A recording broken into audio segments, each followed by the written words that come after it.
Welcome back to Vintage Family Recipes. Tonight I'm going to make Rhubarb Crunch. My grandmother actually typed this one for me before I got married in 1984, so it's been around that long. But at the bottom she put a woman's name and address of where she got this recipe from. And the woman is in Columbus, Missouri, and I was like, I don't know that we know anybody in Missouri.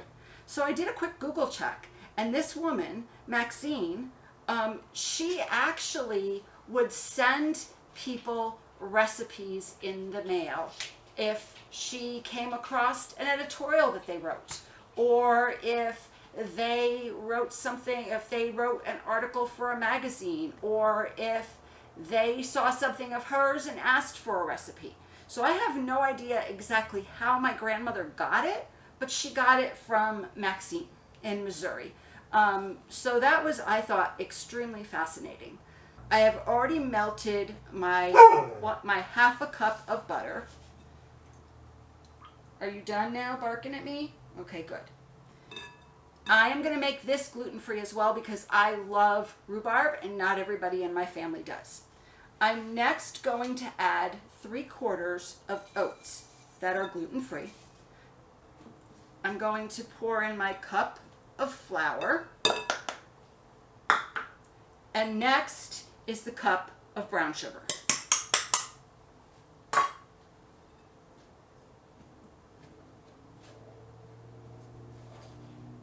One teaspoon of cinnamon. You know how much I love cinnamon if you've watched the show before. I am thinking that this would be a wonderful breakfast bread. What I will be doing is cutting it up and putting it in my yogurt for the morning. Half of the mix is going to go in a 9-inch pan. And it does not say to grease it, so I'm not going to.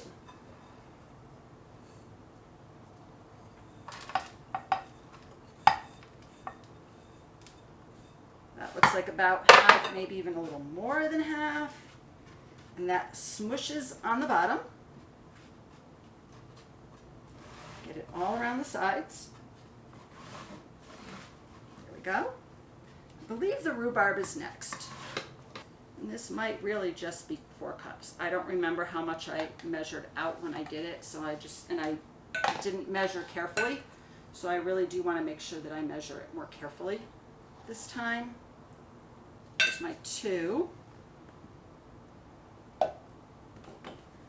It says to use 4. I can see why, because 2 doesn't really cut it. I've read the recipe multiple times because it seems very strange to me the order that it happens in. But we're going to do exactly what it says. So there is my 4 cups of rhubarb, nicely spread out in the pan. To make the topping, or actually I guess it's the middle part, it's the liquid part. I have a cup of white sugar in my pan, and I just poured in a cup of water. I need to turn on my boiler, my stove top, sorry. And I'm supposed to stir this now until it thickens. I need to add a teaspoon of vanilla and 2 tablespoons of cornstarch. So there is my vanilla. There we go. I'm going to mix this in a little bit before I put in the cornstarch. So I just want to start to mix this around so that the sugar starts to melt. There. The sugar is starting to melt nicely. I'm going to stop stirring long enough to put in the 2 tablespoons of cornstarch. There is 1, 2. Stir until thickened.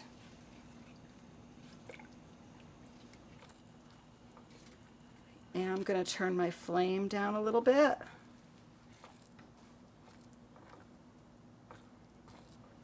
do not want the sugar to burn. I just want it to be melted. And I want the consistency to be thick. It is starting to get thick. It's been about 10 minutes since I started. It is definitely getting thicker. I don't feel like it's there yet, but it is close. There, that looks nice and thick.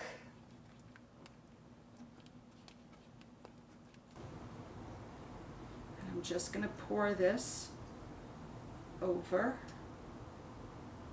the rhubarb.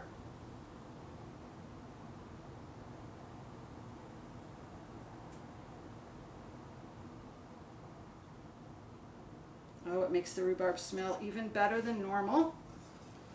Wish y'all could smell this. It smells yummy already. Put the rest of the dry mixture on top, and it will go in the oven at 350 degrees for an hour. Once again, the longest part of this recipe is the cooking. The rest was actually fairly quick.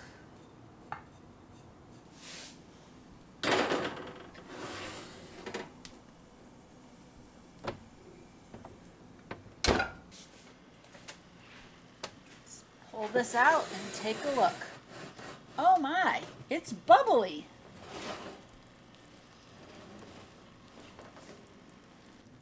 So we're going to let it sit and cool for a little while, and then we'll taste test it. I'm doing the taste test by myself tonight, which is fine since it is gluten-free. The recipe called for a strawberry icing on top, which I get the idea because strawberries and rhubarb. Except I had no strawberries and I'm getting ready to go out of town, and I didn't want to make any extra icing to have laying around since I already have peach icing with bourbon. So this is what I'm going to use. I actually contemplated whipped cream, but I was out of that as well. I'm going to take a little taste before I even put the peach on it because it might need anything. It might not need anything else as far as I think. I don't think I've ever had this before.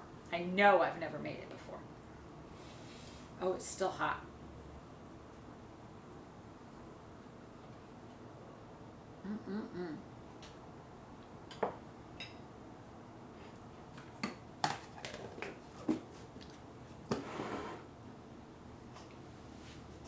It is delicious just the way it is. It does not need any icing. I don't know that I would even put the strawberry icing on it unless you really like strawberry rhubarb. If I was going to put anything on it, I would put whipped cream on it.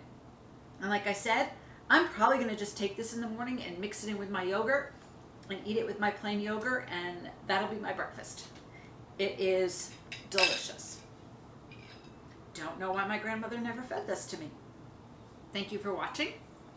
If you haven't had a chance to subscribe yet, please do so.